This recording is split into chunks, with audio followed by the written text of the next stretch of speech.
everything been coming along? Everything's been good. The first couple of days of using your program, I've really been drilling the logic games foundation over, just kind of trying to shore up some loose ends that I have with logic games and trying to figure out better ways to, attack the different types of questions. So it's been good so far. Good to hear. Good to hear. Any particular challenges you're facing I could support you on? Well, one of the things, just a little bit about like how I've studied for the LSAT in the past. I actually was scheduled to take the test last January. I ended up pushing it back to April and then ended up canceling that. I took a prep course for 3 months leading up to that first test date, and I just really didn't feel confident in taking the test, and I pushed it back to April. And then during that time, I got employed and I'm now working full time. And it was just one of those situations where I really wasn't comfortable, pinning down a test date and being able to consistently put in the hours every day to feel comfortable taking it in April, which I rescheduled for. So now I'm scheduled for the August one. For the past, I would say 2.5, 3 months, I've been studying anywhere in between like 2 to 3 hours a day. Just one of the things that I think I would really benefit from, and I know that I do really well on a set schedule. If I know what I have to do that day, then that works best for me. If it's I know I'm doing 2 hours of, in and out games, or I know that I'm tackling strength and weakening questions today. That's kind of like what works best for me. So I feel like a lot of the time in the past couple of months that I've been studying, I've been putting in a substantial amount of time, but sometimes when I take the practice test, like a full length exam, I'm not seeing like the benefits of that. So I am struggling kind of to find that schedule that I feel is actually like tangibly helping my cause. And I've done the Socratic review method for LR multiple times, and there are just some things and patterns that I feel like I should be recognizing and being able to recall when I take more practice exams or time sections that I just still have not really like been able to see it when I'm doing the question, just to make sure, oh, I know I made this mistake before. Let me not make this mistake again. I know this confused me last time in the stimulus or the answer choices. Let's not let that happen again. And I just think that if I have that, structured schedule of knowing what I am attacking every day, that could probably alleviate some of that. I hear you on that. Yeah. Thanks for giving me the background here. It's definitely useful to orient our conversation. So you said you're taking the August LSAT. Mm-hmm.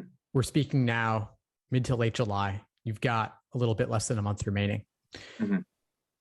In the foundational section of the course, I've got super detailed day-by-day study plan breakdowns with associated videos that's meant to give you a strong foundation in each section of the exam.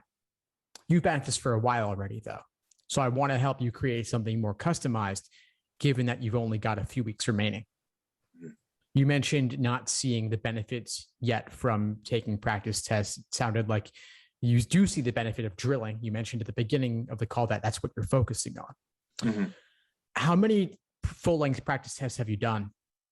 I think I probably have done either 4 or 5 fully timed full-length practice exams, and probably 10 to 15 timed sections of each section. Okay. So drilling, timed sections, full-length exams, they all serve different purposes, right? So the drilling, you're getting the nuances of a particular question type.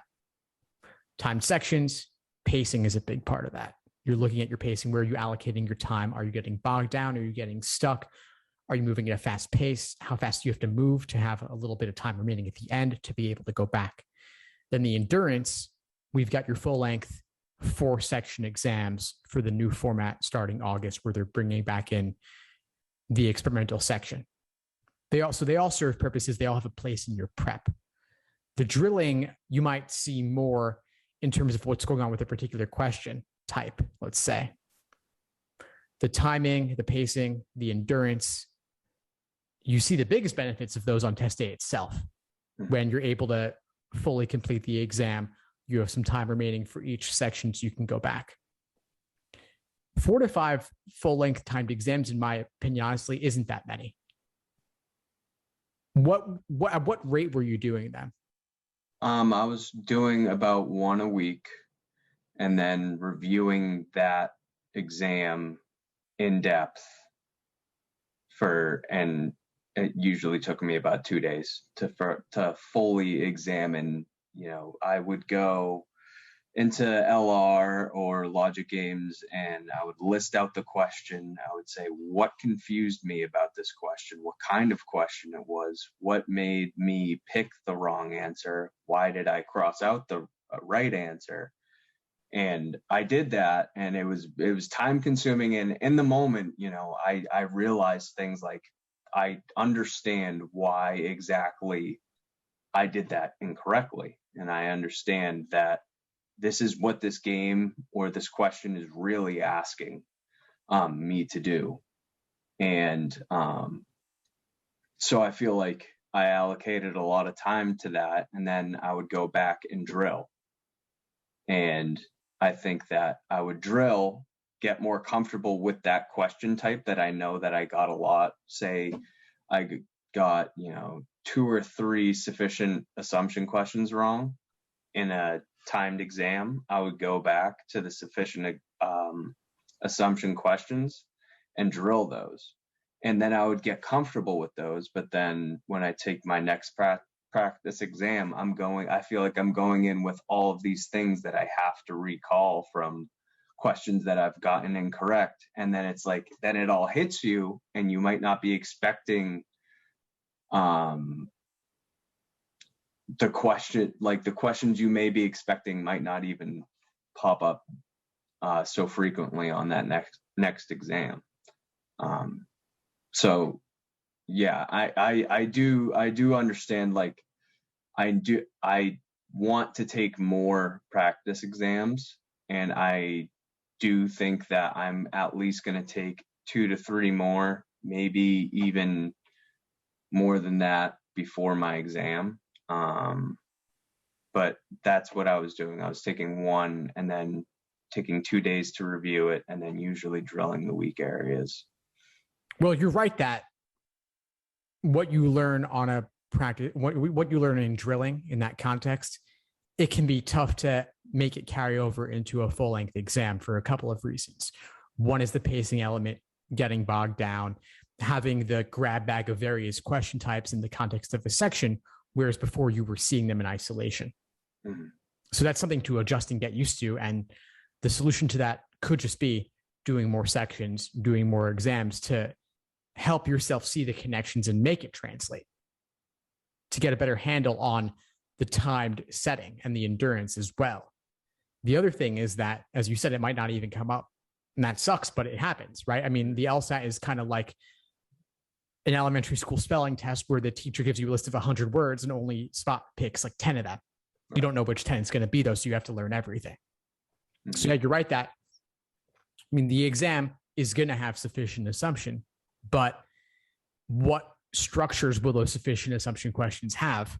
We can't say. You've seen in the course, I lay out different formulas, different structures for sufficient assumption, and I lay out 6 major categories that are the most common, but they might only pick 1 or 2 types, and then the other 4 didn't show up. Mm-hmm. All right. Yeah, I definitely think that taking more timed exams and timed sections would definitely benefit me. I think that's the biggest issue, is like, I feel like I've been dedicating a lot of times are a lot of time in preparing for those opportunities to take the timed sections and take the timed exams. And I'm trying to carry over so much in my head to remember on how to attack things correctly that it can kind of, I can like lose track of simple things. Even like there have been times where I've reviewed a full length exam and then gotten like a 2 or a 3 in LR wrong, and it's like, okay, well, I know that I should be getting 1 through 10 correct. I mean, that's like, for me, 1 through 10 should be all correct, and it shouldn't even be like a second thought. And then, I'll see one wrong and I'll go back to it. And I said, why would I ever think that would be that? And I think it's because I'm trying to carry over so much stuff that I need to recall and correct. So I do think taking the full length timed sections would definitely benefit me. I did have a question about the October LSAT. Would taking the October LSAT put me at a disadvantage in the application process because I would have to wait that extra month and a half to receive my score and then submit a full application to a school? No, it's plenty early. Applying early matters much less than it used to. And really anything in the fall, including even the November LSAT, would still be considered early in the cycle. Things have evolved over the years. So I guess the score that I'm trying to get to isn't super aggressive. It's something consistently, between 155 and 160. There's a school that I know in my area that I would feel comfortable applying to, and there would be a good opportunity to receive some merit from that school. I just would like to see some consistency with my scores, because I have seen, I've scored above that, and I've also scored below that many times. And I don't want this to be the test to, have it go below. So I asked about the October LSAT because I guess I was kind of looking for a recommendation. I don't feel like I'm really strong in any area of the section. I feel like I'm like decent in a lot of them, and that can vary from test to test. I can take a test and my LR could be really bad, but my logic games is good and my reading comp is good, or it could be any of the other combinations. So would you suggest maybe taking the August LSAT and the October, or just pushing back to the October and then dedicating that time to really shoring up everything, taking more practice exams so you could feel more confident? And I could feel more confident in maybe a bigger sample of scores. That's a great question. So yes, I would definitely recommend you take October. The additional 2 months or so could do a lot for you, even if you got only a few more points by taking it in October over August.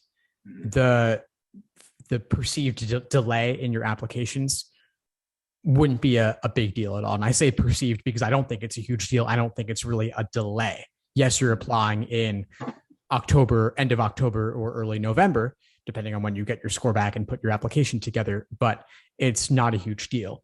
As for whether you do August in addition or not, can't say yet. We'll have to see what your practice test scores are like as it gets closer.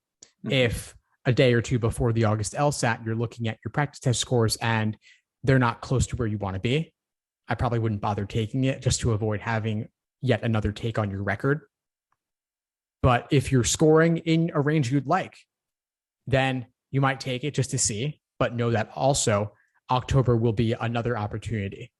And I definitely recommend retaking regardless, because as you said, you get a larger sample of potential higher scores, and schools take the highest. So why not give yourself more at bats?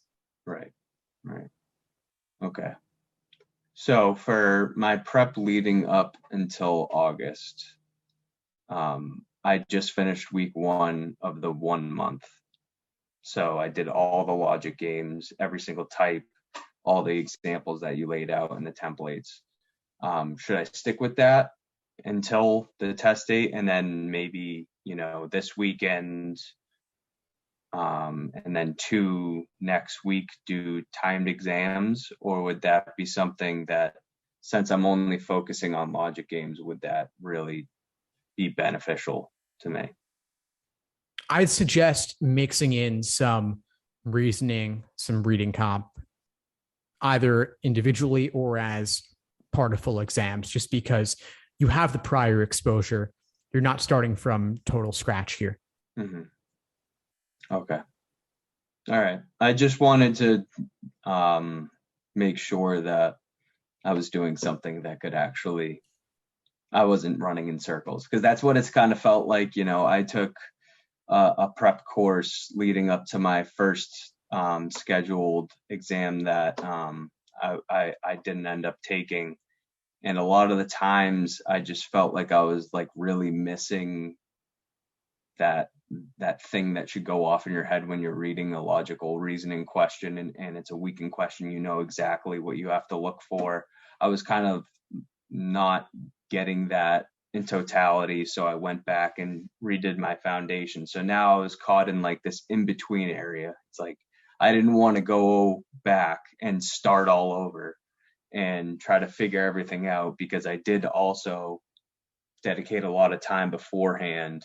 So there were some things that I knew and some things that I didn't. And I just didn't know if it would be a waste of time to just kind of sit in that like middle gray area and just take practice exam after exam if you weren't really sure on your foundation. So this has actually been good advice for me, because I just kind of needed some more structure into how I was doing things, instead of going into a day saying, okay, I'm going to drill 2 hours of logic games. Okay, I'm going to go drill, 2 hours of sufficient and necessary assumption questions. So Awesome. No, I'm glad to hear it was helpful. The structure, and you can, of course, determine weak areas and drill them on the side. But since we're gearing up for test day, I would say the full length exams is the way to go. You review them, you note some weak areas, some trends, you look at some of the lessons specifically on that. One comment I wanted to make, since you mentioned it a couple times, I wanted to circle back there, was the idea of trying to hold a lot of things in your head as you're taking the timed exam. You're thinking, I got to remember this formula, I got to remember this approach. These are not meant to be things that you memorize or hold actively in your brain. Like, I'm not walking around like, I'm not going for a walk thinking about, okay, well, contrapositives and sufficient assumption formulas.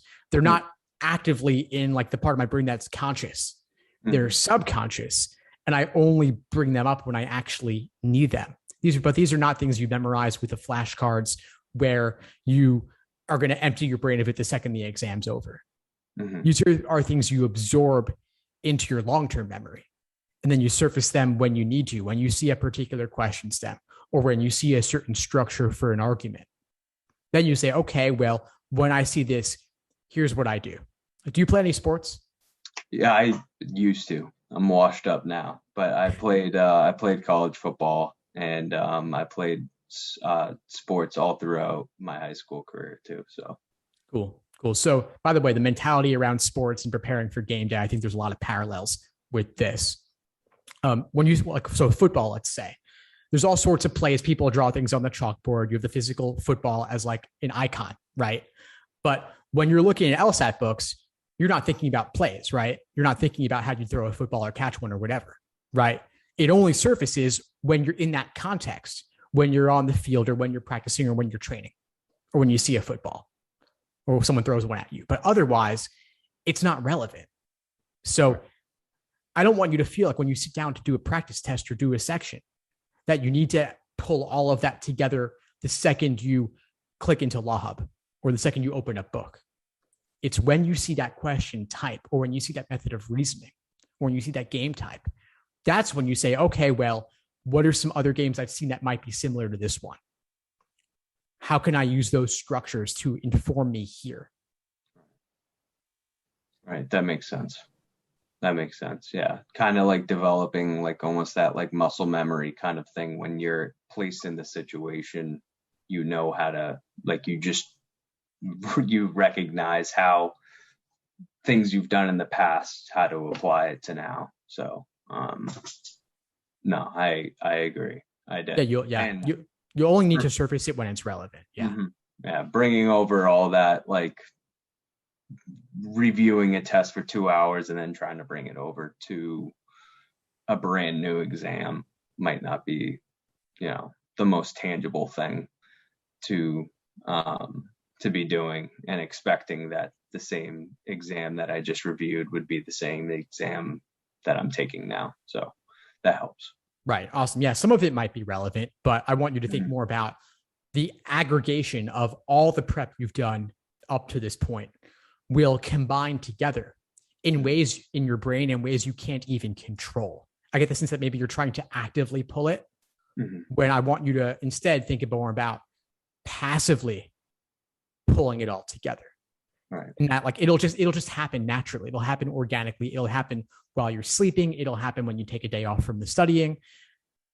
You need time to away from the exam, because that's when it's kind of sinking in. Your brain is making connections you're not conscious of. And then just when you need it on test day, it'll surface naturally. Okay. Yeah, that's all I had really. I just needed some structure and direction. So awesome. Well, I'm glad we connected. Keep at it.